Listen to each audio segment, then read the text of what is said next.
Actually food web के जरिए ही better energy flow को एक्सप्लेन कर सकते हैं। क्योंकि सपोज छोड़िए, मैं एक ही फूड चेन को लेता हूं, suppose this one, plant, insect, frog, snake and hog. अब मुझे आप खुद ही बताएं, क्या प्लांट्स जितनी भी एनर्जी हार्नेस करेंगे, सोलर एनर्जी, क्या वो सारी ही इंसेक्ट्स में जाएगी? क्या माउस कंज्यूम नहीं करते हैं प्लांट्स को? क्या रैबिट कंज्यूम नहीं करते हैं इस इकोसिस्टम में प्लांट्स को? तो हम इस तरह से अगर हम एक ही फूड चेन को लेंगे, we will provide an incomplete picture of energy flow. Complete picture of energy flow अगर हमें दिखाना है, अगर हमें कंप्लीटली दिखाना है कि एनर्जी किस तरह से फ्लो होती है एक इकोसिस्टम में, तो हमें क्या दिखाना होगा? Energy flows through food webs. Remember this. So energy flow occurs via किन के जरिए? Food webs. फूड चेन्स हम कह सकते हैं, लेकिन बेटर क्या कहना है? फूड वेब्स के जरिए। तभी हम complete picture of energy flow दिखा सकते हैं। अब देखिए, यहां पे हम एनर्जी फ्लो अभी पढ़ेंगे कैसे, इसमें क्या समझना हमें। देखिए, सबसे पहले आपको पता है कि प्लांट्स की ट्रॉफिक लेवल कौन सी है? It is T1 level, first trophic level. ये माउस, इंसेक्ट, रैबिट, ये जो हर्बीवोर्स होते हैं, इनकी कौन सी है? T2 level. Cat, frog, fox वगैरह ये प्राइमरी कार्निवोरस हैं, इनकी कौन सी ट्रॉफिक लेवल होती है? Third trophic level. अच्छा, डॉग, स्नैक, और यहाँ पे लाइन भी आ रहा है इसमें, इस वाली फूड चेन में ना, इस वाली फूड चेन में इनकी कौन सी लेवल है? T4 level. Line and hoc कौन सी है? That is T5 level, fifth trophic level.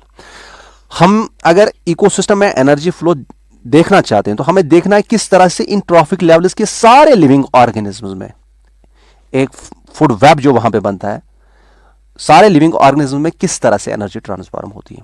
T1 में जितने भी प्लांट्स हैं उनको एक साथ लेंगे, T2 लेवल में जितने भी हर्बीवोर्स होंगे उनको एक साथ लेंगे, जितने भी हर्बीवोर्स वहां पे होंगे। इसी तरह से कैट, फ्रॉग, फॉक्स, जितनी भी वहां पे फूड चेन्स होंगी, जितनी भी, एक ही नहीं होगी वहां पे फूड चेन्स, काफी सारे फूड चेन्स होंगी, उन सब, काफी सारे फूड वेब्स भी होंगे, उन सब फूड वेब्स के जितने भी हर्बीवोर्स होंगे उनको एक साथ लेंगे हम, तो वो T2 लेवल बनाएंगे। जितने भी प्राइमरी कार्निवोरस सारी फूड वेब्स में होंगे उनको एक साथ अगर हम लेंगे तो वो हमें कौन सी लेवल है? T3 level. इसी तरह से सेकेंडरी कार्निवोरस सारी ही जितने हैं T4 लेवल, T5 लेवल। आगे आपको समझिए। अब यहां आपको याद रखना क्या है इसमें? What you have to remember in this, किस तरह से आपको जाना है इसमें। देखिए, सबसे पहला पॉइंट आपको याद रखना है कि यहां पे सन ही वो अल्टीमेट सोर्स ऑफ एनर्जी है जो हर किसी इकोसिस्टम के लिए एनर्जी प्रोवाइड करता है। तो sun is the ultimate source of energy, ये पहला पॉइंट आप याद रखेंगे, sun ultimate source of energy.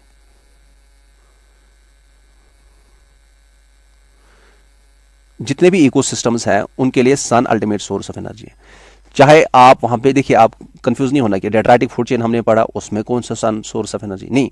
डेट्राइटिस कहां से आता है? डेड मैटर किन का होता है? लिविंग ऑर्गेनिजम्स का। और लिविंग ऑर्गेनिजम्स में एनर्जी कहां से आई? मटेरियल कहां से है? सन की एनर्जी से। That all of you know. So ultimately sun is the main source, only source of energy for all ecosystems except वो इकोसिस्टम्स जहां पे सनलाइट नहीं पहुंचती है। और आप सबको पता है दोज आर कॉल्ड, एक्सेप्ट कौन से?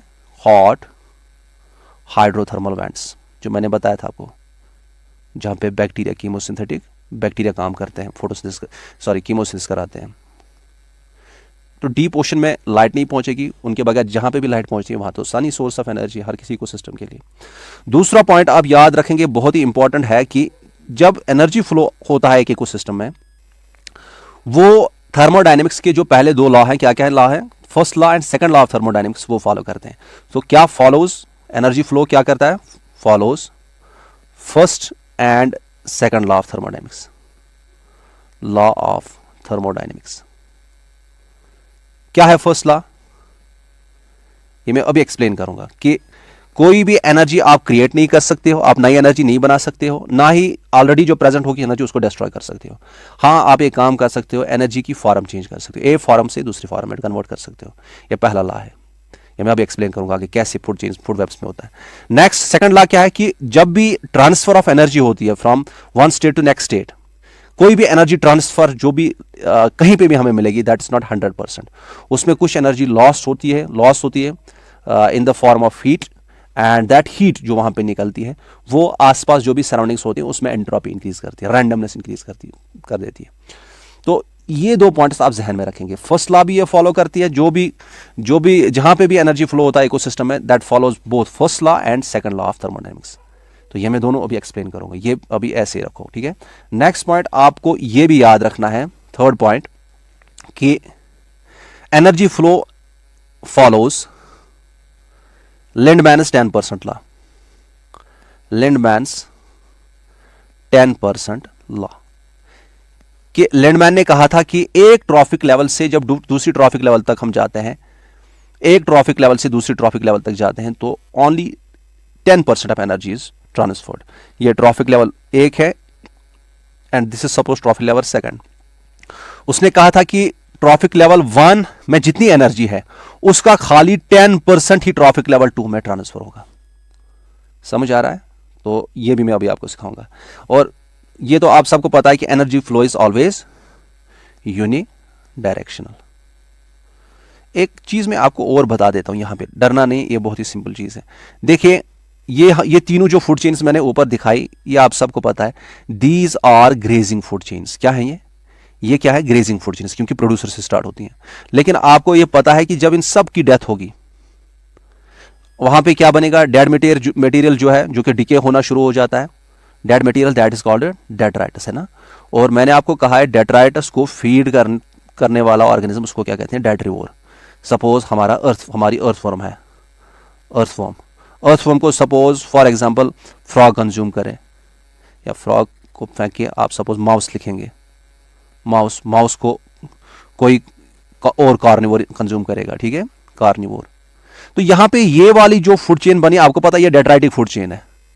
तो हमें पता होना चाहिए कि ग्रेजिंग फूड चेन और डेट्राइटिक फूड चेन्स जो होती हैं ये भी आपस में कनेक्टेड होती हैं थ्रू दिस डेट्राइटस, क्योंकि हर कोई living organism grazing food chain में अल्टीमेटली डाई होगा और उसका फीकल मैटर भी वहां पे होगा आसपास सराउंडिंग में। तो चाहे उसका फीकल मैटर है या उसकी डेड बॉडी हो, डेड बॉडी के पार्ट्स हो, वो सारा डेट्राइटस जो है वो भी डेट्राइटिक फूड चेन्स में चलता रहता है। तो इसका मतलब है आपस में थ्रू डेट्राइटस भी इनमें कनेक्शन है। ये क्लियर आप कर दीजिएगा कि इकोसिस्टम में detritic food chains as well as grazing food chains are connected to one another. अब यहाँ पे ये चीजें हमें समझनी है कि sun is the ultimate source of energy except hot hydrothermal vents, ये सबको पता है। अब first law and second law of thermodynamics कैसे ये फॉलो करता है, अब यहां पे मैं दोबारा दिखाता हूं। Suppose this is our sun, okay, this is sun, ये एक सन है, एक minute, this is sun, and आपको पता है इसकी एनर्जी किस पे पड़ती है, कौन इसकी एनर्जी को हार्नेस करते हैं? दोज आर ग्रीन प्लांट्स, यहां हम सिंपल में लिखेंगे प्लांट्स, ओके, प्लांट्स या प्रोड्यूसर्स। अब मुझे बताइए इनकी ट्रॉफिक लेवल कौन सी है? फर्स्ट ट्रॉफिक लेवल, है ना। अब मुझे इसके बाद इन प्लांट्स को कंज्यूम करने वाले लिविंग ऑर्गेनिजम्स कौन होते हैं? दोज आर कॉल्ड हर्बीवोर्स, और उनकी ट्रॉफिक लेवल क्या होती है? Second trophic level, isn't it. और हर्बीवोर्स को कंज्यूम करने वाले क्या होते हैं? हम सबको पता है, दोज आर प्राइमरी, CAR दिखाऊंगा, those are primary carnivores, okay. Primary carnivores की ट्रॉफिक लेवल कौन सी है? Third trophic level. इसी तरह से इनको कंज्यूम करने वाले कौन से हैं? सेकेंडरी कार्निवोर्स, और इनकी ट्रॉफिक लेवल कौन सी है? आप सबको पता है, that is T4, fourth trophic level. और लास्ट वाले कार्निवोर्स जो होते हैं, जो टॉप कार्निवोर होता है, चलो हम क्वाटरनरी कार्निवोर लिखते हैं यहाँ पे, जो टॉप कार्निवोर है, बताइए इसकी, सॉरी टर्शरी कार्निवोर, उसकी एक मिनट, ट्रॉफिक लेवल कौन सी है? यहाँ टॉप कार्निवोर लिखते हैं, इसकी T5 ट्रॉफिक लेवल है, फिफ्थ ट्रॉफिक लेवल है। तो ऐसे ही एनर्जी फ्लो हमें दिखाना है। लेकिन यहां पे याद रखिए, प्लांट्स T1, मकसद मेरा क्या लिखने का यहां है कि जितने भी प्लांट्स एक इकोसिस्टम है वो सारे ही T1 में आ रहे हैं। हर्बीवोर्स मतलब एक फूड चेन या एक फूड वेब की बात नहीं करता हूं, जितने भी हर्बीवोर्स उस इकोसिस्टम में होते हैं उनकी हम बात कर रहे हैं। जितने भी प्राइमरी कार्निवोर्स होते हैं T3 लेवल में, वो सारे हम ले रहे हैं उस इकोसिस्टम के। तो ऐसे हमें दिखाना है एक्चुअल में एनर्जी फ्लो कैसे होता है। अब यहां पे ये जो सन है, सन से निकलने वाली जो एनर्जी है उसका ओनली यहां पे मैं लिखता हूं, कौन सा कलर पता नहीं आपके उसमें फोटोसेट में कौन सा निकलेगा, अच्छा, उसका ओनली आई थिंक ब्लू, उसका ओनली 1 to 5%, जितनी भी एनर्जी सोलर एनर्जी होती है उसका खाली 1 to 5% यूटिलाइज कर पाते हैं प्लांट्स इन फोटोसिंथेसिस।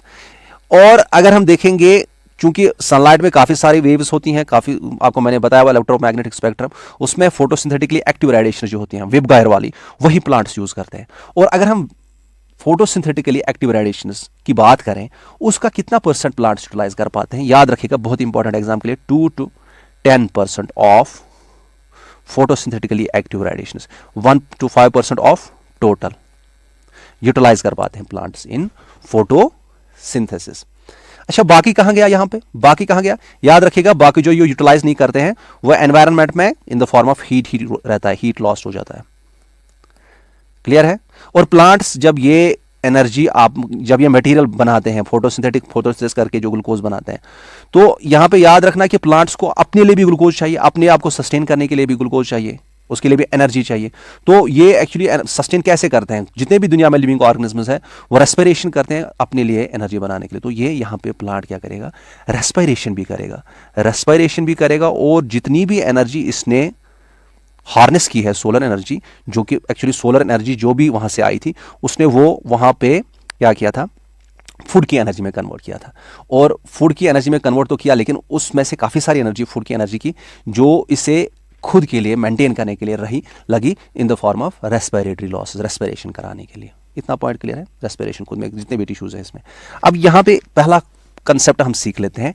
ये देखिए, मैं कह रहा हूं कि follows first and second law of thermodynamics. First law कहता है कि जब भी कहीं पे आप एनर्जी को देखेंगे, ना ही आप नई एनर्जी बना सकते हैं और ना ही आप एनर्जी को डिस्ट्रॉय कर सकते हैं, बस आप एनर्जी को कन्वर्ट कर सकते हैं, बस इतना ही कर सकते हैं। अब देखिए यहां पे जितनी भी टोटल एनर्जी इस पे पड़ी, सनलाइट की जितनी भी एनर्जी पड़ी, उसका कुछ पोर्शन उसका हीट की तरह लॉस हो गया, ठीक है, in the form of heat loss हो गया। कुछ पोर्शन उसका रेस्पिरेशन में यूज हो गया, और कुछ पोर्शन उसका प्लांट्स यूज करते हैं अपना मटेरियल बनाने के लिए, अपनी बॉडी को बनाने के लिए, जो कि इसमें स्टोर रहता है। लेकिन अगर हम इन तीनों का सम करेंगे, वो बराबर होगी उस एनर्जी के बराबर जो कि इस प्लांट पे पड़ने वाली है, जो कि इस प्लांट पे पड़ती है। सपोज इस प्लांट पे 10,000 1 is 10 is 100,000 10,000 kilo joules of energy पड़ी। उसमें हम देखते हैं तो इसके बॉडी में जो मटेरियल इसने बनाया, मटेरियल में जो एनर्जी रही है इस फूड में, जो कि प्लांट का मटेरियल खुद का बनता है, वो सपोज 100 किलो जूल्स ही है, फॉर एग्जांपल कह रहा हूं। बाकी कहां गया?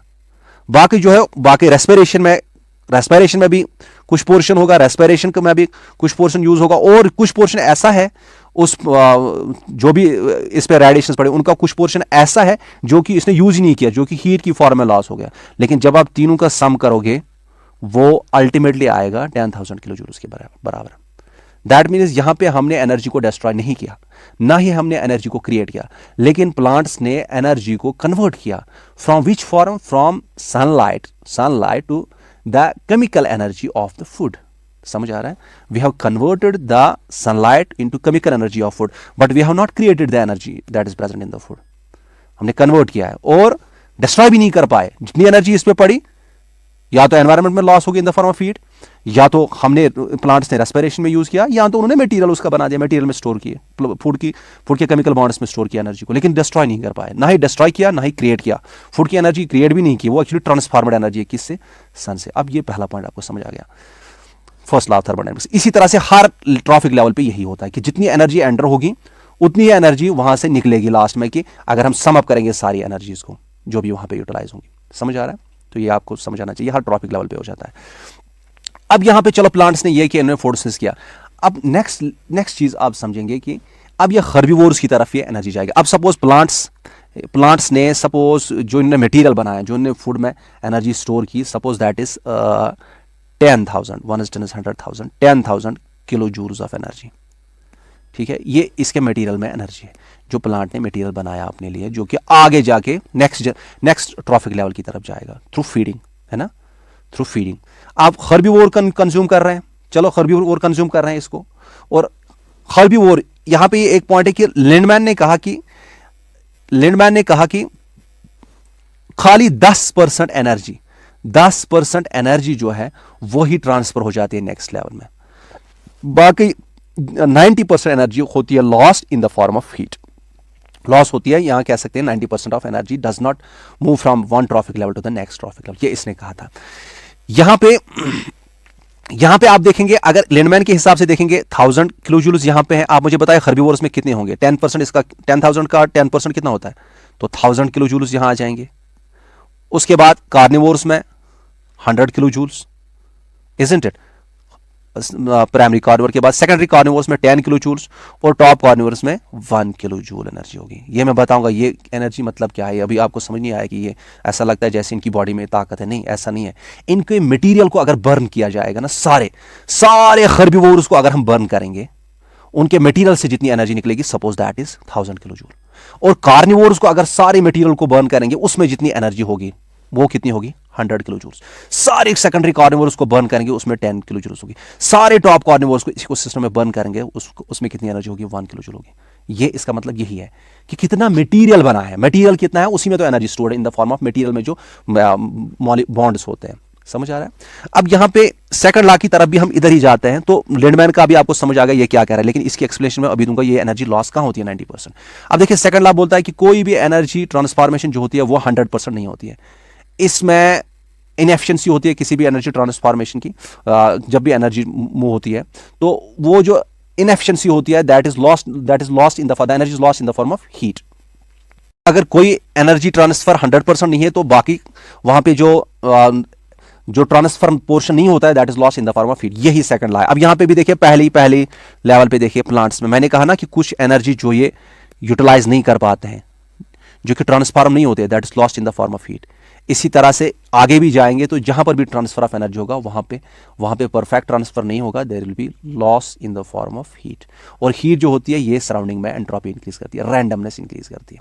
इतना आपको जहन में रखना है, ज्यादा इसको खींचना नहीं है। अब यहां पे नेक्स्ट पॉइंट जो आपको समझना है वो ये है कि हमें ये एनर्जी 10% लॉ जो बोलता है कि हाँ आपको आगे चलोगे तो आपको खाली 10% आगे ट्रॉफिक लेवल्स में चलेंगी। यही वजह है कि आगे जब हम T5 लेवल तक पहुंचते हैं एनर्जी इतनी कम होती है, इतनी रिड्यूस्ड होती है कि फर्दर ट्रॉफिक लेवल्स को सपोर्ट नहीं कर पाएगी। Further trophic levels not supported. ठीक है कि T5 के आगे इसलिए हम ज्यादा ट्रॉफिक लेवल्स नहीं देखते।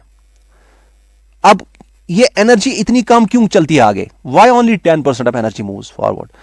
90% क्यों नहीं मूव हो रही है? 90% एक्चुअली गई कहां पे? वो कंसेप्ट है ना, और आपको पता है कि ये यूनिडायरेक्शनल, वो सिखाने की जरूरत नहीं है, लेकिन इतना आपको सीखना है कि ये 90% कहां जा रही है, बस इतना मैं सिखाऊंगा। That will be complete understanding of this topic.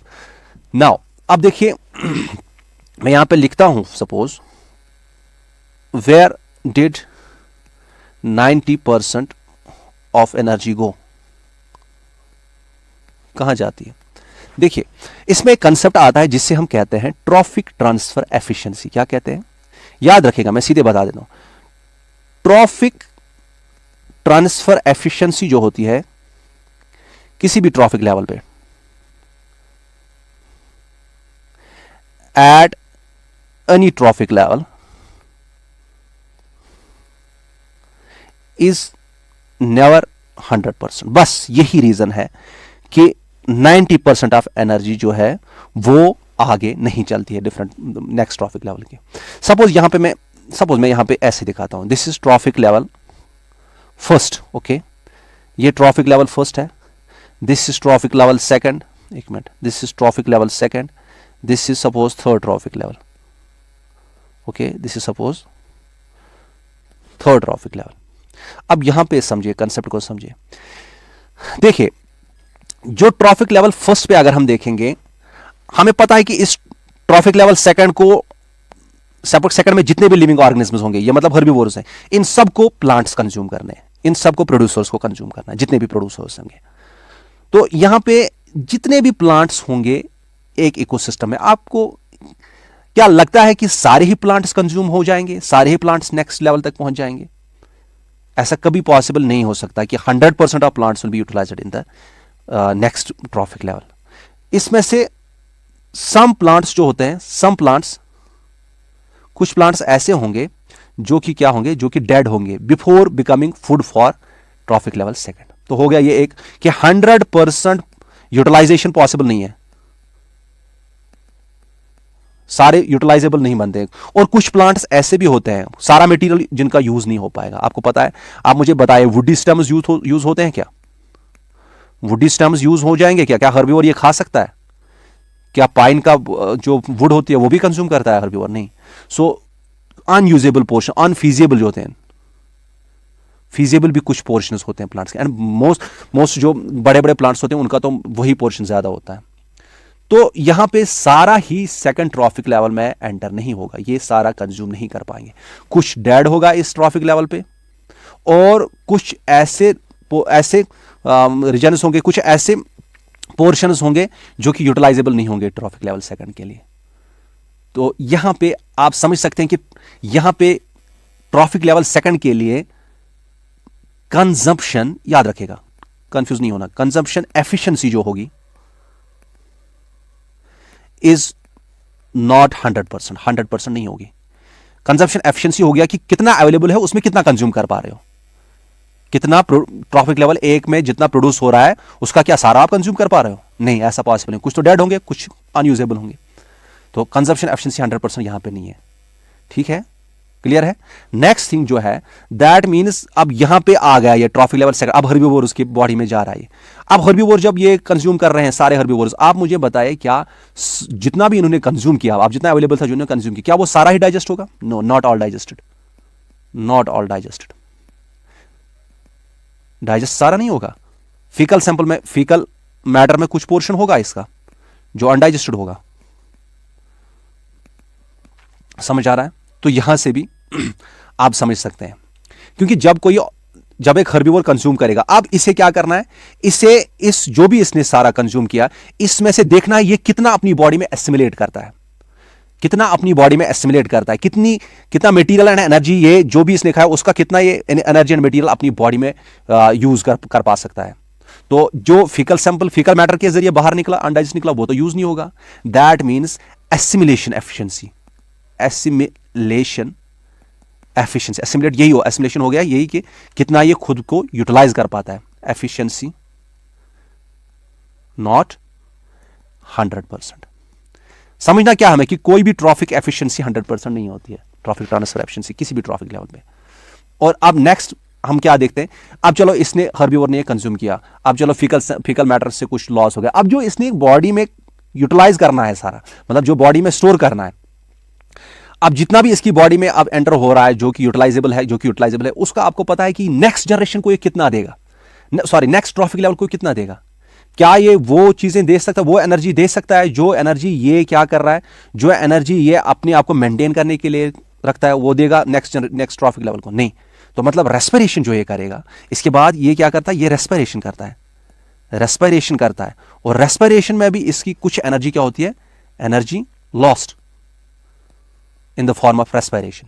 अब जो रिमेनिंग जो होगी, पहले सारा खा नहीं पाया, फिर सारा डाइजेस्ट नहीं कर पाया, अब जितना ये बॉडी में ले पाया उसका कुछ पोर्शन ये रेस्पिरेशन में यूज करता है, खुद को मेंटेन करने के लिए यूज करता है, और रिमेनिंग पोर्शन जो है यही अवेलेबल है फॉर किस लेवल के लिए, T3 लेवल के लिए। समझ आ रहा है? रिमेनिंग जो रह गया अब ये T3 लेवल के लिए अवेलेबल है।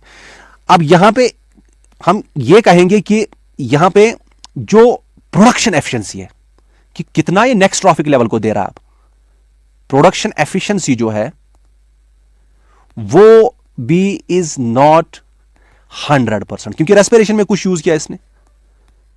तो यहां तीन जगहों पे आप देखेंगे कंजप्शन भी ये एफिशिएंटली 100% नहीं कर पाएगा, फिर बॉडी में एसिमिलेशन भी 100% नहीं कर पाएगा, फिर नेक्स्ट ट्रॉफिक लेवल को भी 100% नहीं दे पाएगा, मतलब प्रोडक्शन भी 100% नहीं होगी। और यही तीन जब हम मिलाते हैं, इन तीनों के मल्टीप्लाई करके रखते हैं हम, यहां आप कह सकते हैं इन तीनों का जो निचोड़ निकलता है that is called trophic transfer efficiency. और आप समझ सकते हैं ये तीनों का जो सम अप है इनके इफेक्ट्स का, वो कैसे निकलता है in the form of trophic transfer efficiency. कि कोई भी ट्रॉफिक लेवल पे अगर हम देखेंगे, एक ट्रॉफिक लेवल और दूसरी ट्रॉफिक लेवल के दरमियान जब हम देखेंगे, सारा मटेरियल ट्रांसफर नहीं होता है। ये देखिए T2 लेवल जो है, जितना T1 लेवल में मटेरियल था या उसमें एनर्जी थी, फूड था उसमें एनर्जी थी, वो सारा ये T3 लेवल तक नहीं ले पाता है। 90% लॉस हो जाता है because of the inefficiency in utilisation, in assimilation and then in production. समझ आ रहा है?